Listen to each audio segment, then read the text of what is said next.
Kicking off at number 5, Site-120. A containment breach in the fantastically written short story Until Death, which exclusively features the terrifying SCP-106, aka the Old Man, the horrifying creature that crawls through walls in its own mucus-filled pocket dimension, hunting and stalking its prey so it can consume them into its void. The thing is, pretty much any event surrounding SCP-106 has been classed as a devastating containment breach, and the Foundation are kind of sick and tired with having to deal with it. You can't exactly contain this nightmarish slug, it hunts on its own accord.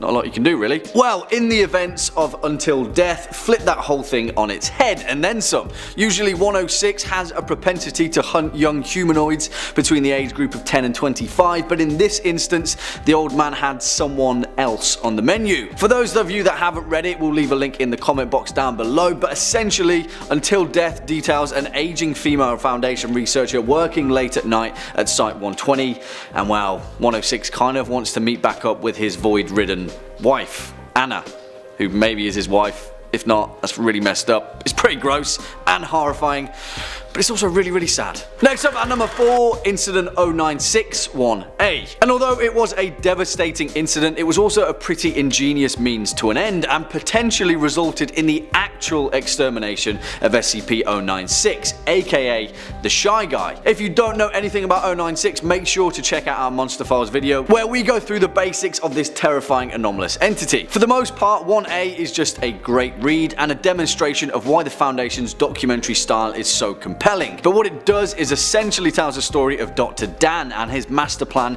to get the Foundation's O5 Council to finally recognize the true impending danger that 096 poses. The thing is, because 096 is triggered by an individual viewing it, either consciously or unconsciously, Dr. Dan was aware that the Shy Guy could potentially result in an XK class extinction event, with the entire world exposed to the image of 096, and thus triggering a literal hungry hippo hoedown of death and destruction. So Dr. Dan conspired to sabotage one of 096's many containment breaches, resulting in an event that killed numerous civilians, to finally prove how much danger it posed to the unwitting public. People died, but it kind of worked, and so Dr. Dan's punishment was to be the one to kill SCP-096 himself. I wonder if he looked it in the eye when he pulled the trigger. Coming in at number 3, SCP-1337. Recently we were asked the question which SCP would make the best horror film, and well, SCP-1337 is a pretty terrifying contender. Originally 1337 was a relatively harmless ghost, class safe as a level 2 humanoid apparition in the form of a young woman named Mary Tallish, who was abducted, ritually tortured and murdered on May 19th, 1952 in Muncie, Indiana. On the 19th day of every month, 1337 would walk along the road where she was killed, flag down any passing car, and asked to be taken back to its home, which turned out to be a gravestone where it would disappear. Sadly. Turned out during one devastating incident, an arrogant Foundation doctor tasked with leading 1337's research decided it would be a good idea to destroy her gravestone, thinking that it would lead to him being promoted. Well, during this particular containment breach, what it actually did was serve to turn a harmless, safe class entity into a Euclid, free-roaming, actively aggressive corporeal wraith. That's never a good idea. And an entity that now the Foundation is absolutely terrified of. So much so that it actively hunted down the offending doctor, gouged out their eye sockets, and then ripped out their heart. Yeah. Good end. Swinging in at number 2, SCP-1730. Whew. Now, if you've got a spare several hours, then the access file for SCP-1730 is definitely a worthy, horrifying read, although there are many oftentimes confusing moving parts. When they're fully realised though, 1730 is one of the most compelling yet skin-crawling demonstrations of what happens when things go really wrong within the Foundation, or well, an alternate reality version of the Foundation. Yeah. Don't say I didn't warn you. The basic components of 1730 are that it's a Foundation compound known as Site-13, originally located near Nome, Alaska. The actual origin of exactly what it was containing is otherwise unknown, due to the fact that the site's leading director, Elliot Emerson, was actually disposing of many of its anomalous humanoid entities into some weird body pit that incinerated them and turned their remains into a mass gelatinous liquid anomaly. Of course, in one of the most disturbing containment breaches in the Foundation's alternate reality SCP history, this terrifying liquid ooze infected the whole of Site-13, and so it was sealed away, doors locked, no one can ever go in, let's just hope it holds and forget about it. Although SCP-1730 kind of gives us more questions than answers, it's still utterly terrifying nonetheless. And finally, coming in at our number 1 spot, Incident 239.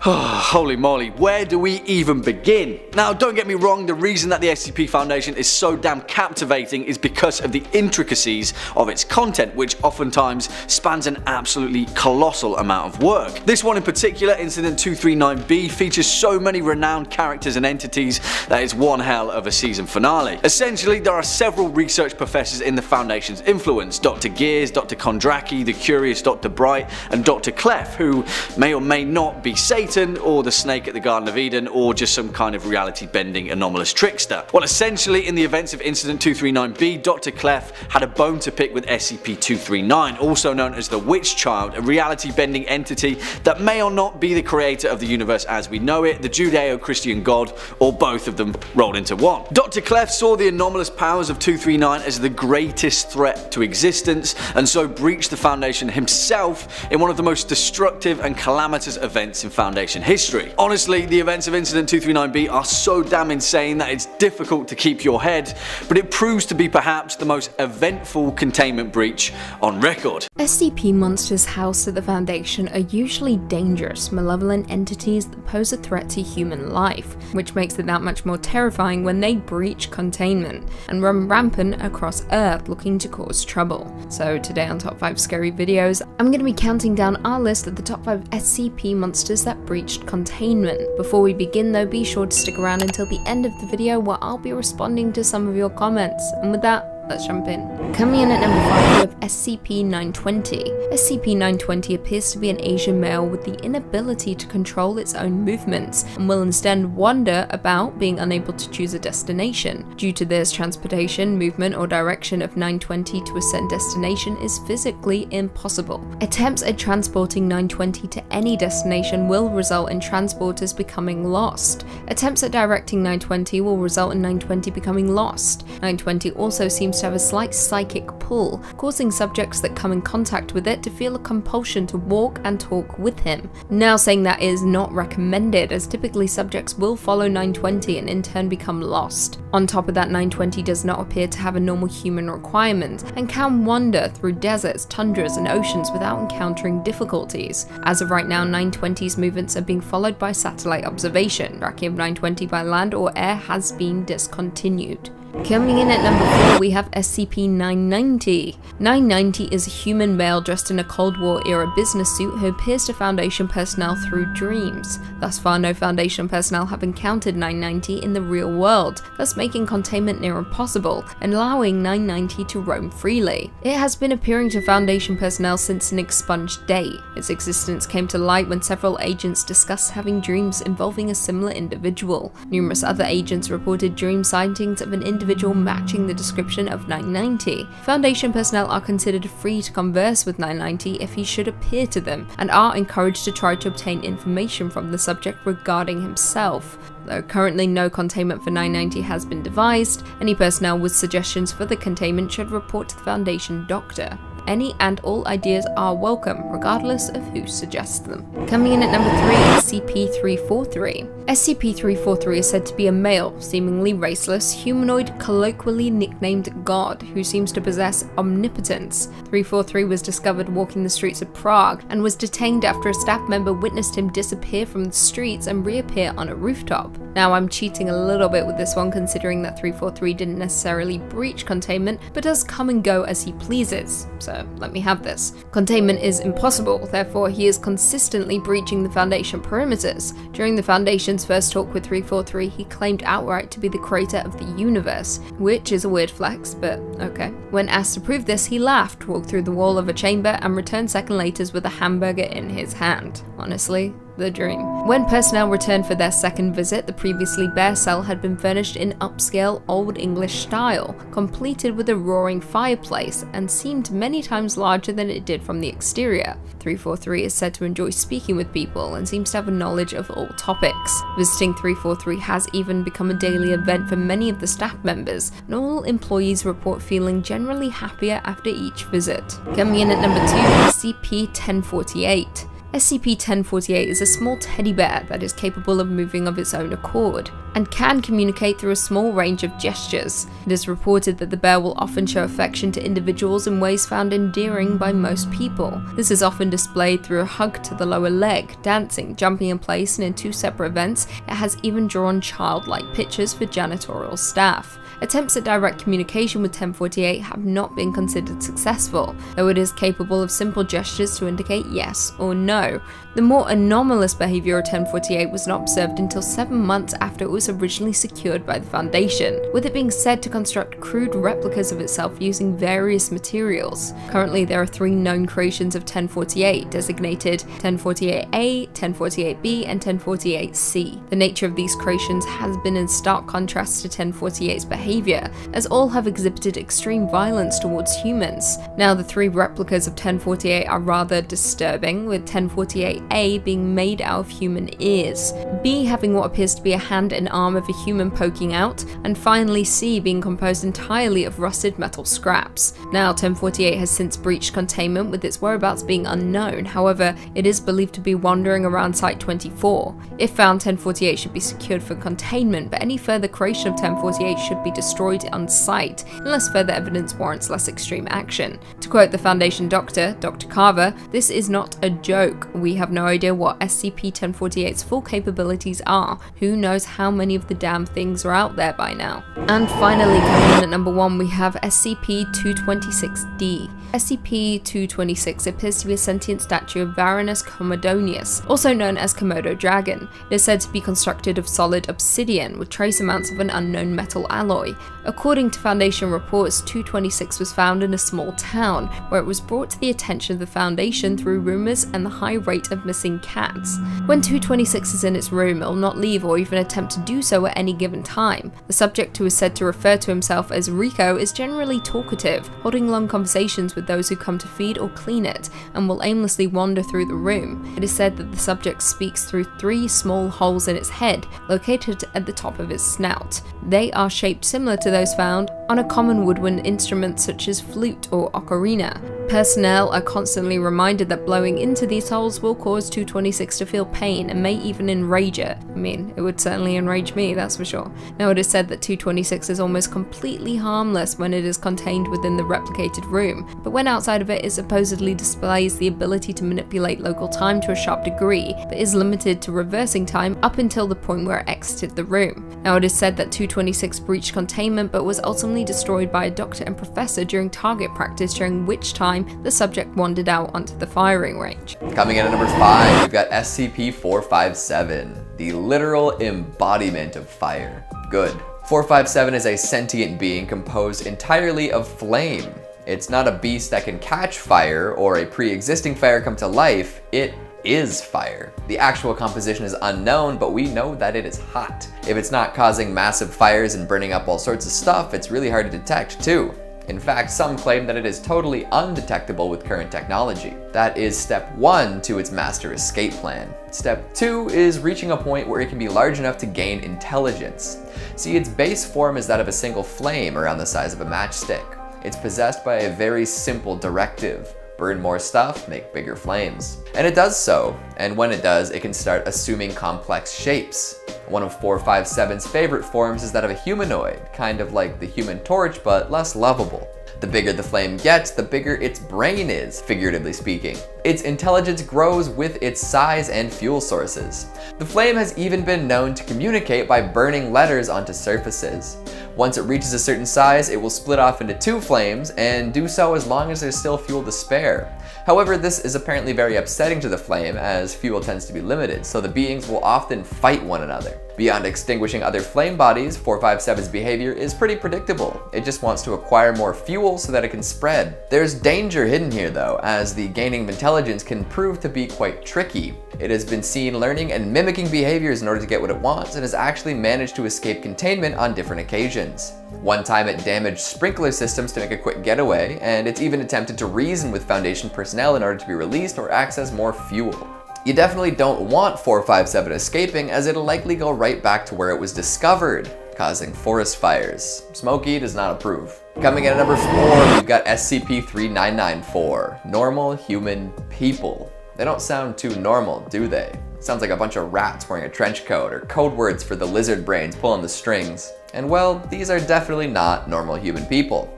They're extraterrestrial entities that take on human forms to learn and get what they want. When they first arrived on our planet, they did their best to fit in. The creatures themselves are unknowably gooey substances, so they develop shells that let them mimic people. A lot of their shells are less than convincing. They feature twisted appendages, severe malformations, and disproportionate skeletons. Instances of 3994 would attempt to copy speech patterns, dialects, and languages of the folks nearby. This ended up with a lot of nonsense being spewed, word salad style. It's one of my favorite phrases. However, all instances are telepathically linked, meaning that they can learn a whole lot very quickly. These days, they're largely indistinguishable from human beings. For these reasons, the Foundation encourages anyone who is in contact with a 3994 instance to teach them everything wrong. Tell them shoes are for hands, that up is down, that screaming in the library is polite. Show them books and movies with scrambled up words, and for goodness sakes, don't provide them with nonfiction. If they learn too much, they'll disappear. Then what? Well, they're already probably too smart. It's probably no surprise that they've managed to sneak a few instances out of containment under the guise of being someone else. And they'll keep doing this until they've infiltrated everything. Considering the state everything's in these days, they've probably succeeded in this mission. Coming in at number 3, we got SCP-2662. The poor guy doesn't even want to breach containment. He'd rather just hang out, read the news, maybe play some video games. But they won't let him be. He's their lord and savior. 2662 is a cognitohazardous entity about 4 meters tall. A humanoid of sorts, this creature has arms and legs and 20 muscular hydrostats similar to cephalopod limbs sprouting from his back. It doesn't really affect one's brain until multiple exposures though. If you were in the same room with it daily, interacting with the tentacled tenant, you'll fall under his spell. The thing is, he doesn't want that to happen. Folks exposed for 6 months or so will often become very aware of his wants or needs and will feel very compelled to fulfill them. Often they'll even get pushy in their attempts to do so. And that's just the beginning too. There's a secondary anomalous effect where he spontaneously generates religious followings about once per month. This involuntary act causes him a whole bucket load of stress. These zealots will focus all their energy on breaking 2662 out of containment. Containment that he voluntarily checked himself into. When the worshippers show up, they often perform various rituals that are violent and sexual in nature. How would you like it if some nude lunatics broke into your room and interrupted your alone time by bleeding on you? That's a bad time. And while the Foundation tends to execute these followers with extreme prejudice, they always come back in different forms. Even if they've never had any contact with other sects, they appear to adapt with each failed attempt. This all adds up to 2662 ending up outside of the Foundation walls quite often. Again, the poor guy. Coming in at number 2, we've got SCP-3179. Liquid metal has never been this terrifying. Well, maybe some of the Terminators. And I mean, molten metal can cause a lot of damage. Okay, well we can probably agree that liquid metal is always terrifying, but this stuff especially. It's a liquid metal organism that varies in size. It can expand its mass, alter its form, and even create smaller autonomous entities. Right now it's being contained by a damaged Cogwork Orthodoxy unit, but it seems that that's gonna fail in the near future, so good luck to us. 3179 is quite intelligent for a big mass of metal and uses this brain power often. It tends to grow all sorts of different metal parts with the express purpose of breaching containment. Usually it'll expand via rod-like structures that protrude out of its body. However, it also likes to spawn little metal automatons to do its bidding. They'll often simulate organic appearances in order to trick Foundation members. These metal maniacs have been known to actually take the form of guards and researchers. 3179's escape tactics have changed over time too. One attempt involved growing legs on its underside, and another saw it sprouting propellers to try to fly away. It's also made flying drones and imitates the voices of people around it, and has even spawned an automaton so identical to a mobile task force member that it was almost impossible impossible to weed out. Worst of all, it's discovered that the worshippers of Mechane believe it to be the seed of their god. Following this discovery, it sent out scripture on metal tablets, beckoning to his followers, commanding them to set him free. All of these escape attempts have proven that 3179 really doesn't care for human life in the slightest. They all end up with widespread destruction and are quite costly in terms of money and human life. My goodness. And finally, at number 1, we've got SCP-682. This one's pretty self-explanatory, isn't it? If I had a nickel for every time 682 breached containment, well, I'd have a lot of nickels, okay? This hard-to-kill lizard is a pain in the for just about everyone involved. Sometimes more than just the Sure, the Foundation has managed to keep it relatively subdued through the use of terrifying corrosive acid, but it still finds a way. Just about every time another SCP causes a lick of trouble, 682 is ready to bust through the plexiglass and run rampant. Hell, even introducing it to 999, the cuddliest creature going, caused a breach. It's always ready to end some lives, that's just in its nature. In fact, it escapes so often and is so dangerous while doing so, rules have been put in place to make sure that nobody goes after it unprepared. All available MTFs are sent after 682, and none are allowed to have less than 7 members. And looking at the list of breaches, most folks involved are killed in action. As we've discussed in the past, termination isn't even an option, so we've just got to deal with breach after terrifying breach. Keep it up, 682. We'll get you someday.